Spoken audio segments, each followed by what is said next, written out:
Presidente, FVG Mitteleuropa Orchestra, un altro modo per portare il Friuli Venezia Giulia soprattutto nel mondo. Beh, abbiamo risolto, credo, una vicenda molto complessa ma importante per la Regione. Era un impegno che ci eravamo presi da tempo, anche prima, se volete, che questa amministrazione regionale si insediasse. È il modo per fare cultura. Abbiamo messo a sistema, ripartendo, ecco, oggi si è parlato molto di ripartenza di un'orchestra. Noi crediamo di aver fatto un buon lavoro. Abbiamo messo a sistema la nostra cultura, i due conservatori di Udine e di Trieste, l'ERT, con tutti i teatri. Insomma, abbiamo cercato di dare una risposta a questo nostro importante biglietto da visita, qual è l'orchestra appunto della Mitteleuropa, e vorremmo anche poter dire che questo biglietto da visita rimanga e sia un importante modo per presentare la nostra regione fuori. Non a caso, con le importanti e buone relazioni internazionali che abbiamo, siamo riusciti a fare un primo tour in 8 città dell'area balcanica, tra le più importanti, ed è anche questo, insomma, un buon modo per presentarci all'estero. Massimo Gabellone, direttore artistico e coordinatore generale della FVG Mitteleuropa Orchestra. Una ripartenza importantissima e sarà un simbolo della regione da portare nel mondo. Sono assolutamente d'accordo, qualsiasi entità di questo tipo, poi che peraltro gode di un finanziamento così cospicuo, deve in qualche maniera rappresentare assolutamente l'eccellenza della regione.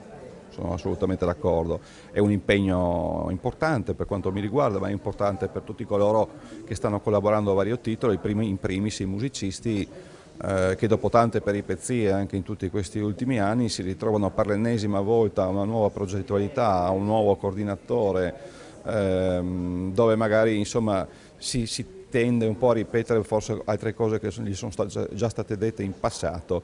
Devo dire che però in questi mesi stiamo cominciando ad avere un rapporto estremamente costruttivo. Ho instaurato dei meccanismi interni anche di partecipazione democratica e trasparenza. Vedo che questi elementi vengono molto apprezzati e lavoriamo veramente tutti assieme per poter produrre un qualche cosa che rimanga ben stabile sul territorio e che dia anche una possibilità di reddito a questi grandi professionisti. Come sono stati selezionati i membri dell'orchestra?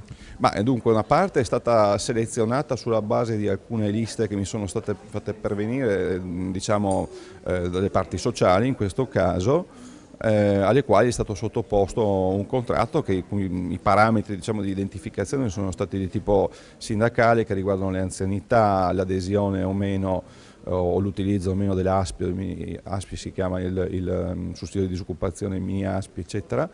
E quindi ci sono stati i sindacati che hanno prodotto, diciamo, questa lista. Noi abbiamo preso questa lista, abbiamo fatto una proposta contrattuale.